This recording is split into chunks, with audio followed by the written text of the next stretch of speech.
বন্যা পরিস্থিতির সবশেষ অবস্থা জানাতে সিরাজগঞ্জ জেলা সদরের সয়দাবাদে আছেন সহকর্মী রিঙ্কু কুণ্ডু এবং রংপুরের গঙ্গাচড়ায় আছেন রিপোর্টার আব্দুর রশিদ জীবন। সরাসরি প্রথমেই যাচ্ছি রিঙ্কুর কাছে।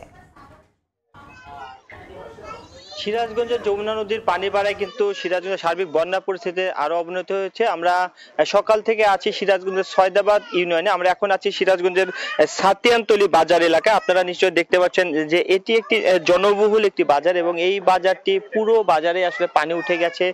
যারা ব্যবসায়ীরা রয়েছেন, যারা ক্রেতারা রয়েছে, সকলে আসলে পানি মারিয়ে আসলে এখানে আসতে হচ্ছে। পুরো গ্রামেই পানিতে নিমজ্জিত। সেই সাথে এই গ্রামের যে প্রায় 18 থেকে 20,000 মানুষ রয়েছে তারা কিন্তু আসলে পুরো সবগুলো পরিবারই আসলে পানিবন্দী হয়ে পড়েছে। কিছু কিছু যাদের বসত বাড়ি একেবারে তলিয়ে গেছে তারা কিন্তু উঁচু স্থান এবং বাঁধের উপর আশ্রয় নিয়ে আছে। সেই সাথে যাদের বাড়িতে কিছুটা থাকার আসলে চেষ্টা করছে অনেকে বন্যা কবলিত, তারা উঁচু করে মাচা করে কোনোভাবে আসলে বসবাস করছে। তবে এই অঞ্চলে আমরা যেটি দেখছি যে খাবার পানির কিন্তু তীব্র সংকট দেখা দিয়েছে।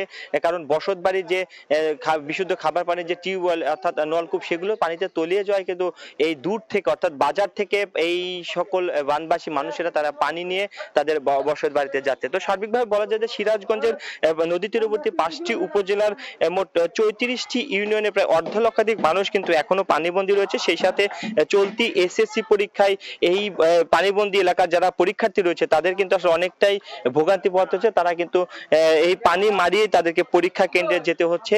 সেই সাথে আমরা দেখেছি যে এই এলাকায় দুটি সরকারি প্রাথমিক বিদ্যালয় রয়েছে, সে দুটিও পানিতে তলিয়ে থাকায় কিন্তু সে দুটি আসলে বন্ধ করা হয়েছে। সেই সাথে 5টি উপজেলায় এখন পর্যন্ত 51টি সরকারি প্রাথমিক বিদ্যালয় বন্যার পানি থাকার কারণে আসলে বন্ধ করেছে কর্তৃপক্ষ। তবে শিক্ষকেরা কিন্তু আমরা দেখেছি যে সেখানে কিন্তু আসছে।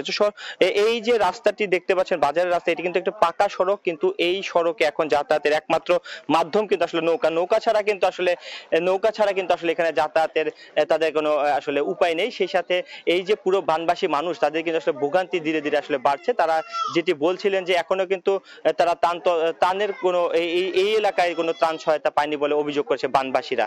তো এই ছিল আমার কাছে সিরাজগঞ্জের সবশেষ খবর। আমরা চলে যাচ্ছি রংপুরে, সেখানকার খবর জানাবেন আমাদের সহকর্মী জীবন।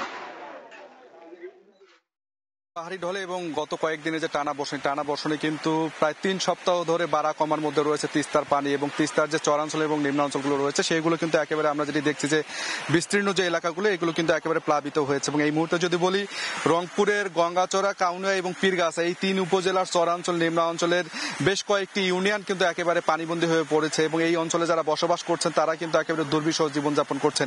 এরই মধ্যে আমরা কিন্তু দেখছি প্রায় 200 বাড়িঘর কিন্তু ভেঙে নিয়ে গেছে এবং অনেকগুলো বাড়ি কিন্তু নদীগর্ভে বিলীন হয়ে গেছে এবং অনেকেই কিন্তু তাদের যে শেষ সম্বলটুকু সেই সম্বলটুকু বাঁচানোর চেষ্টা করছেন এই মুহূর্তে। এবং আমরা যেটি দেখছি যে তিস্তা সহ উত্তরাঞ্চল যে নদীগুলো রয়েছে সবগুলোর পানিগুলো কিন্তু বেড়েছে এবং সাধারণ যারা মানুষ তারা কিন্তু যেটি বলছে যে বাড়িতে পানি উঠে যাবার কারণে তারা কিন্তু সুপেয় পানির অভাবে রয়েছেন, একই সাথে শুকনো খাবার সহ পয় নিষ্কাশন ব্যবস্থার কিন্তু তীব্র সংকটে দিন পার করছেন তারা। এবং আমরা যেটি দেখছি যে গত কয়েকদিন থেকেই কিন্তু তিস্তার যে পানি এটি কিন্তু বিপদ সীমার সুই করছে, যে কারণে এই তিস্তার তীরবর্তী অঞ্চলগুলো কিন্তু একেবারে বেহাল দশা হয়ে পড়েছে। এবং রংপুরের যদি বলি, রংপুরের গঙ্গাচড়ার উপজেলায় ময়না ইউনিয়নে আছি আমি এই মুহূর্তে এবং ময়না ইউনিয়ন সহ এই গঙ্গাচড়া উপজেলার 4টি ইউনিয়নের প্রায় 14টি গ্রাম আসলে এই মুহূর্তে পানিবন্দী রয়েছে এবং প্রায় 5,000 মানুষ পানিবন্দী।